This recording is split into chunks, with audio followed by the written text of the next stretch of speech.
How I sleep. I have to say, okay, Skylar, these pillows, I don't know what them here. I just want you to see. Like, I mean, we need a little more support from the pillow. I mean, I guess people like different things, but I'd have to at least sleep with all four to get any real support for my head. So it's the only thing. Otherwise, I'm trying to think which bed was really. Oh, the bed at Golden Shores Hotel Resort. Beach. Golden Shores Beach Hotel Resort. Anyway, Golden Shores, the one in License. You know what I talk about, the one that I stayed in. Can't remember the perfect name right now. So many resorts, beach resorts to remember. That was the number one. Number one bed. Ooh, number one bed. And then I would probably say Treehouse. Treehouse is pretty good. Altamont was in there as well. Actually, those, yeah. And then these others, I don't know, I guess something about, see? I don't know. Anyway, it's all good. It's not bad, right? But they need to talk to people at Golden Shores, all y'all, and find out where y'all get your beds from. At least my taste. Because it could be that other people would also go into that bed and go, no, sir. You know, I have to say, can I tell you about this? It's like a drum. Just got it. Just got it. It's a drum. And you know what? No, seriously. I want to show you because this one, I lifted it last night. Like light. Easy to move around. Hold on, let me just see. Turn the light, honey. Yeah. See the shape? Just realizing it's drum, but last night I moved it around. I was like light as a feather. I'd love to get like mass produce these. I would get, they're probably available. I love them. Easy.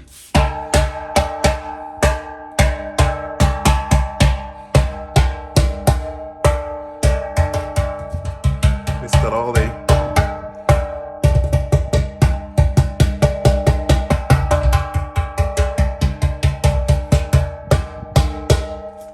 call me and tell me if it's up in nice in our room. Nice people them place. It's lovely. Lovely as a side table. I want a bunch of these. I can hunt them down now. I don't need a damn anymore. As I said, really light, easy to move.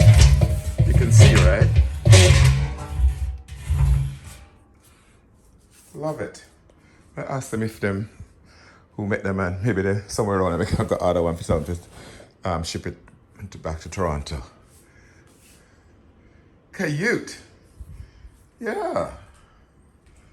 See, things you can, because I think their thing here is music as a whole. Well, no, Skylark was more music. All right, so here is, I realize then where I have reflections, I have to be careful because of what I'm wearing, not wearing, because, you know, I don't always sleep in clothes. So, as Kingston wakes up, there is, in the Manly's Negro Roast there at the waterfront. Okay, so you know me, usually when I do this kind of looking out at the world from my hotel rooms, wherever I am staying, there's always some reflection on where I am and where I've been and blah, blah, blah, de blah, de blah. Apropos of nothing, because, you know, it's just my opinion. And, you know, everybody has one. and it all varies based on all kinds of dynamics and, you know, perspectives and all of that, right? Because that's really the way of the world. But, you know, everybody had themselves, me have for me. And so, of course, you know, I talk to various people living here, which I guess is the same as anywhere where people live, where they get caught up in your day-to-day life and you're busy and, you know, you're not a tourist, because I have to remember all that I'm saying is all at the end of the day, even though I'm Jamaican and I grew up here and all that, at the end of the day, I live somewhere else now for a significant amount of time. And so my perspective is very much impacted by that, right? And also, I'm here not as somebody who has moved back to then get into the daily grind of living, where, you know, I don't time for do what me I do, put me around up and down all over the place, like Guinea Gog, as the J-Cans would say. So, all of that context for my own reflection which is again based on having the privilege of being able to have some, you know, disposable income to say, all right, me go have this experience, pay for that, do all of that, jump around the island, engage with people in a particular kind of way, right, and have different experiences. And the reality is that that's not how most people live. So, having said that, and I said a whole hell of a lot there. I don't know why that was really necessary because I'm not gonna say anything with no much gravitas. It's just to say probably something that's just obvious to anybody everywhere in the world. Okay, I'll get to the point. Just say it. Um, it's that, you know, as I share with people my experience of moving around this country and the things I've seen and done, I'm struck how many people are like, what? That they don't this so? We have that at Jamaica, da da da da da, right? And it's like, and also this also way of moving about with some sense of freedom as well, right? In terms of just go about my business. And a lot of people don't. And I imagine some of that probably is, I think sometimes because most of the people I'm interacting with are probably middle to upper class here in this country, or meaning that people who have, you know, enough material comforts that allow them to then be more invested in worrying about maintaining that or risk or threat to that, including to their personal safeties, right? And then, of course, there are people who have identities that make them vulnerable in terms of how they might be perceived, how they might be treated. And so, you know, you hear people talk about moving around Jamaica as not easy, not comfortable, in a way that I have just done. Even last night, walking around downtown Kingston to the art district by myself late at the evening, not many people about. Things that people go, oh, you know, be careful, you know. And really and truly, historically coming to Jamaica, family was always, no, me have to pick you up here, sir. No, me have got to deliver you, yes, sir. No, you know, walk on no street. No, me not have you no public transportation. No, me not want your road because, you know, it's always, it's not safe. And so I've sometimes come to this country feeling like basically hostage, right? Like you're locked up. And you know, particularly when you're with family, it's like, no, we have to wait till we can't carry you. No, we have to, unless of course, like many of you who watching this, listening to this are going, but Doug, because you make all the time, I rent one car, or I borrow one car, or some of you who have the setup or have a home here and your car park up till you come and go about in the business, right? So I know that that probably is also true. So there's that freedom in that. And so if I drove, one, because I don't drive, and two, if I had that kind of setup, it probably would be very different, right? But I then wonder if I too then would live the life. I don't know that I'd move about the way I did. I think there's something, even in Canada where I live, where I find people who drive, generally, this is a generalization, of course, them, you know, A to B, right? I'm going to go there and I'm coming here and I just jump in my car and I go there and I come back here. Or they have to plan out specifically that they're going to do certain things that because I don't drive and because I often am, you know, I'm somewhere waiting for something or I having to think through how I'm going to move around, or sometimes just no, I walk, right? Or the way you transport, you know, you have what's the word? I'm not also driving in the act of driving, so I'm able to do my videotaping and also notice things around me in a particular kind of way. And the thing about also traveling the way that I do, you know, you often have points of transit or transfers, which means you're stopping somewhere, waiting around, you're looking around, you're observant.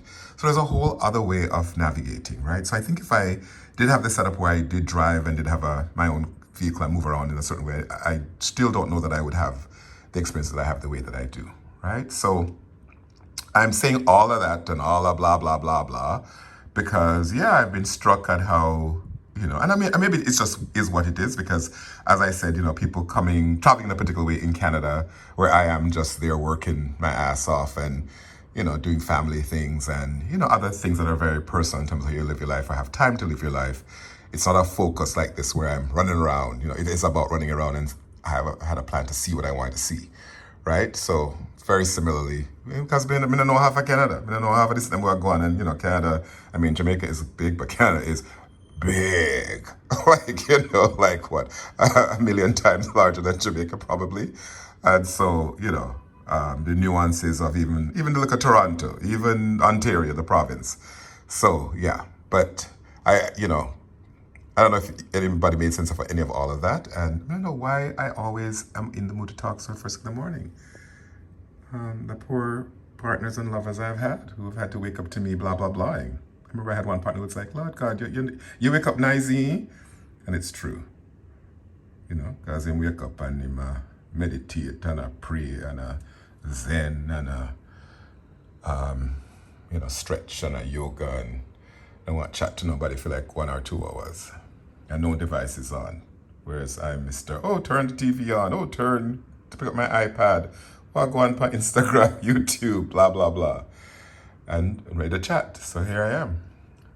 Y'all, anybody watching this, you're the person I'm waking up to and blah, blah, blahing. And who knows if any of what I'm saying makes any sense whatsoever to anybody, even to me. I'm probably going to watch this back later and say, what a ass, as I do many things that I film or even what I say. There's that apartment building, and there's a man he's actually doing a walk around. There's another woman too. It's a place that they do a walk around there. The grounds of the building.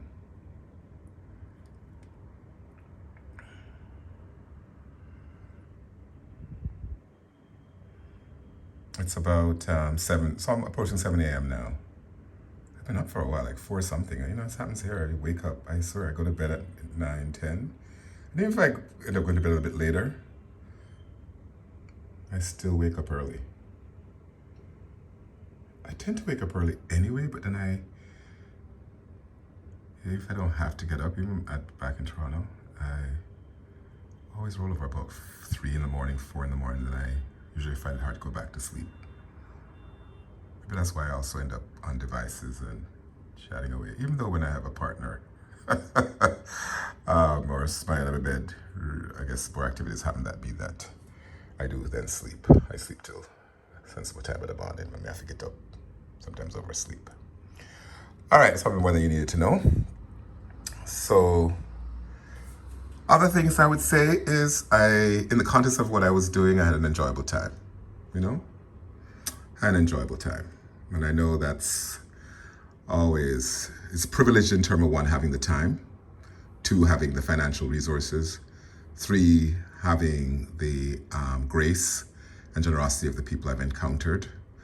Not always, because, actually, no, even that was anyway, it's the kind of anti-Black racism and stuff and colonial stuff that we live with. So I had a problem with how I was serviced. And service in the sense that it's not, I may have no sense of entitlement. I mean, I don't think I do. Maybe I do. Any of you watching this and watching my videos might say, Doug, we see you're entitled like Ross.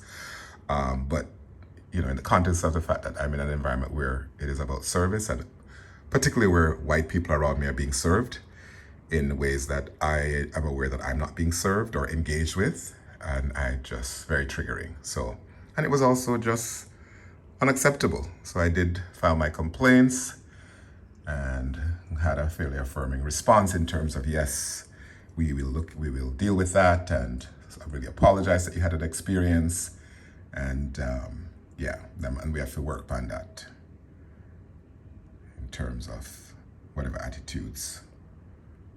Because even the people who initially began with the behavior or ignored me, frankly, for a good almost half an hour, if not almost an hour, before we get service properly, consistently, eventually did warm up and were quite effusive. And somebody did probably observe something and chat to them in the background before I even went and did my complaining.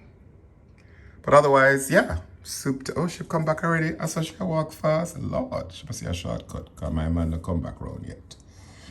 Unless him done and gone a yard. Maybe I caught him later. All right. Blah, blah, blah. There, let me just do a quiet survey so that people can edit out the chatterbox stuff and have you all have a peaceful morning.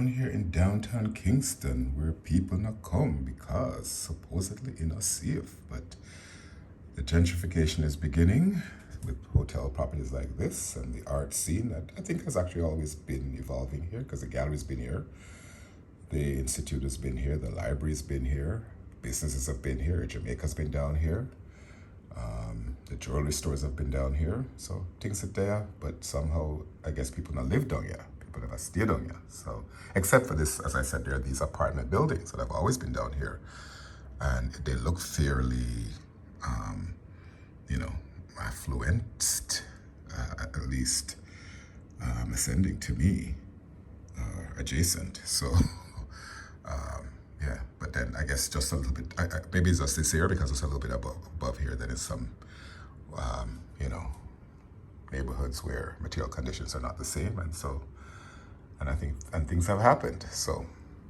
but my worry with gentrification always is that then the people who have been here, who have held it down in this neighborhood, because these neighborhoods at one point were Kingston, were old Kingston, was where everything happened. When I was a kid, grew up in the 60s here, these are neighborhoods I came in and wasn't known as bad neighborhoods. They were just where business was. I'm gonna come buy my school uniform, come shopping with my mom, I remember. All kinds of stuff we'd come downtown and do. So my hope is that, like everywhere else in the world, that I hope for, but unfortunately doesn't happen, is that it's not the new people coming with investments and money who, and then those of us who come in and benefit from what's being created, who come and enjoy it at the expense of the people who then held it down, who then are gonna be kicked out and not benefit in the same way. So my hope is that there's a way of integrating the benefits of this revival in these hoods to the people who've been here. All right. Sister P is back. And hotel staff.